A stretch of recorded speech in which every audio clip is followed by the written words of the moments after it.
Today we're looking at the Kia EV9. This is a new full battery electric midsize crossover which launches with the 2024 model year. This is Kia's second car to be developed on its electric global modular platform, or E-GMP. It's also Kia's second all-electric car, and it follows the EV6 compact crossover. There's been some hype and anticipation about the EV9 ever since Kia revealed its concept with second row seats that rotate 180 degrees. But today, I'll tell you why you should really hold off on buying the EV9. By the way, a lot of time and research was done to put together this video, and I really want to know what you think, so while you're watching this, please comment below and share your thoughts. First things first, the Kia EV9 has 3 rows and is around the same size as the current gas-only Telluride, and it shares its platform with the upcoming Hyundai Ioniq 7, but that's not the only interesting thing about the EV9. If you haven't heard of the acronym PCM, well, it's basically anything you waste that's plastic, and the Kia EV9 is full of it. Seriously, it's everywhere, from the trim to the doors. Now, PCM is nothing new. Hyundai's been doing this in some of its models, so it's no surprise that Kia is following suit. Kia is using PCM and EV9 to remove waste plastics from the ecosystem, and also to conserve other resources that would have been used to make plastics in the first place. The paint that coats the exterior of the EV9 is said to be free of BTX. That's benzene, toluene, and xylene, which are chemicals in paint that can cause some harmful environmental effects. The paint used on the EV9 is made from rapeseed oil instead of crude oil to further lower the car's impact on the environment. Then there's PET, which stands for polyethylene terephthalate. This is one of the most recycled plastics in the world. You can find it in everything from water bottles to t-shirts. Specifically, Kia will use PET to make yarn for the EV's headliner, headrest, seats, carpets, and floor mats. Floor mats can alternatively be made with recycled fishing nets. This is something that Kia already does. According to Kia, every EV9 will be made from at least 70 recycled water bottles. The 2024 Kia EV9 is set to compete with the likes of existing electric mid-size crossovers like the Toyota BZ4X, the Hyundai Ioniq 5, and the Tesla Model Y. Here's how it stacks up against the competition. Let's compare power, performance, and driving range. The base model, which is the Kia EV9 rear-wheel drive standard, has a 76.1 kilowatt-hour battery and a single rear-mounted electric motor with 215 horsepower and 258 pound-feet of torque. And it's supposed to give you 270 miles of driving range. That's not bad, but it's not impressive either. On the other hand, the EV9 rear-wheel drive long range has a 99.8 kilowatt battery, which promises to deliver up to 300 miles of range. But there's a catch. It only has 201 horsepower rear electric motor. On the other hand, the EV9 GT line has a 99.8 kilowatt-hour battery and an additional electric motor in the front axle. Because of this, it can generate up to 379 horsepower and up to 516 pound-feet of torque with a standard boost mode. With this powertrain, the EV9 can tow up to 5,000 pounds. The EV9 will be able to charge from 10% to 80% in under 25 minutes on a 350 kilowatt DC fast charger.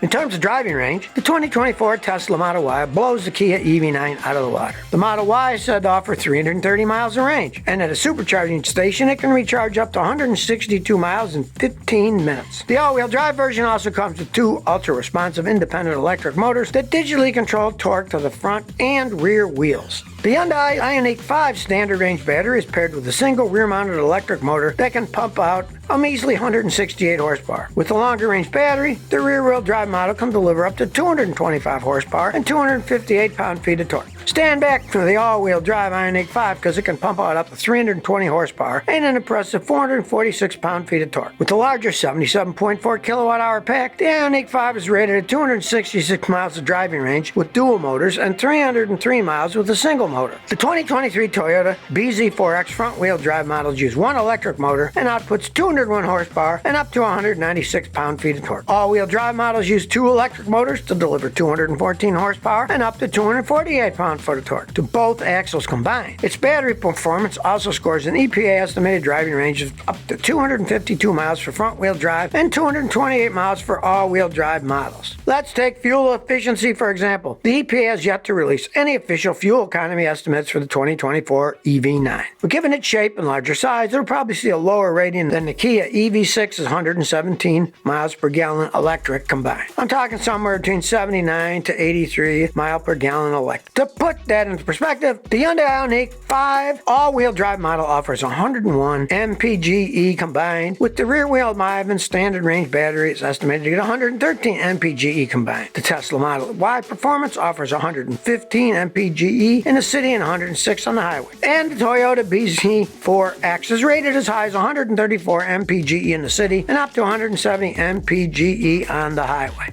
But now let's talk about passenger space. The EV9 can seat up to 7 adult passengers, like the Tesla Y. By comparison, the Hyundai Ioniq 5 and the Toyota BZ4X can only seat 5. But because these two EVs have 2 rows, they offer more cargo space. Toyota BZ4X gives you the most cargo space of the cars in today's list. I'm talking 38.8 cubic feet behind the rear seats compared to the Hyundai Ioniq 5's cargo space of 27.2 cubic feet. The Kia EV9 offers 20.1 cubic feet of rear cargo space, or 43.5 cubic feet if you fold down the second and third rows. Keep in mind too, it has a front trunk or frunk, which gives you an additional 3.2 cubic feet of cargo space. Let's talk about pricing. The EV9 is the more expensive compared to the other electric crossovers in today's list. I'm talking starting MSRP of $54,900 for the light rear-wheel drive model. But if you're eyeing the top-of-the-line GT trim, you need to bump up the starting MSRP to $73,900. By comparison, the starting MSRP for the 2023 Toyota BZ4X is $42,000, the 2024 Hyundai Ioniq 5 is $41,650, and the 2024 Tesla Model Y rear-wheel drive starts at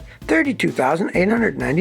All in all, if you ask me personally, I think you should hold off getting the EV9. Here's why. You see, the first generation of the EV9 will be built in South Korea and imported to the U.S. That means it won't qualify for the $7,500 federal EV tax credit. Kia, however, said it'll start building the EV9 in a Georgia assembly plant starting next year, 2024, so that it can eventually qualify for the tax credit. It's also possible that the EV9 may also start at a lower price once production kicks off in Georgia, since you won't have import taxes and so forth. On the other hand, some analysts speculate that Kia will keep the EV9 price high to make up for the facility costs of the new plant they have built. Keep in mind too that the first generation EV9 we'll see in the States will not come with a slew of features available in the EV9 that's being sold in South Korea. Take swiveling seats for example. The EV9 prototype in Seoul has a second row seat that can swivel 180 degrees so passengers can face the third row passengers and talk. Basically, you can turn the back cabin into a lounge area of sorts. But the version we'll see in the States won't swivel. Instead, the second row will be able to recline back, although you can get an ottoman to rest your legs. The seats will also be heated and ventilated. The 2024 EV9 in Korea will also reportedly come with various new advanced driver's assistance systems. But we'll get a skinnier version stateside with 15 sensors, including 2 LiDAR sensors. During the global reveal, Kia mentioned that its 2024 EV9 will be the first ever vehicle to have subscription services in a Kia Connect store. But in the US press release, there was no mention of such services. But it was to say if some of these extra features may be added later to future versions of the EV9 here in the States. Hence, I say wait. Another reason to hold off on a new EV9 is because of its charging standard. Recently, this past October, the Hyundai Motor Company, which owns 34% of Kia, said it will adopt Tesla's EV charging technology in the United States. Believe it or not, Hyundai and Kia aren't the first companies to go to the Tesla EV charging route. Car giants like Ford Motor, General Motors, and Nissan have also adopted Tesla's North American Charging Standard, or NACS for short. Tesla's NACS is widely available across the states, and it makes up 60% of the fast chargers here in America. Anyway, what all this means is, in the near future, perhaps as early as the fourth quarter of 2024 or first quarter of 2025, new Hyundai and Kia EVs in the States will come with an NACS port, and therefore will have access to more than 12,000 Tesla superchargers across the United States, Canada, and Mexico. Hyundai and Kia plan on offering adapters to owners of existing Hyundai and Kia EVs that currently use the competing CCS charging system. And that's the thing. The first Kia EV9 that'll hit the US will be equipped with a CCS charging port. This is a system that's compatible with charging stations across the country like Electrify America. But this will eventually change after Kia makes the shift to NACS. But it's not just that. Look, this is a brand new vehicle. There's no history or track record of its reliability. It's not tried, tested, and true. If you don't want to be a guinea pig, I'd say hold off and let the data roll in.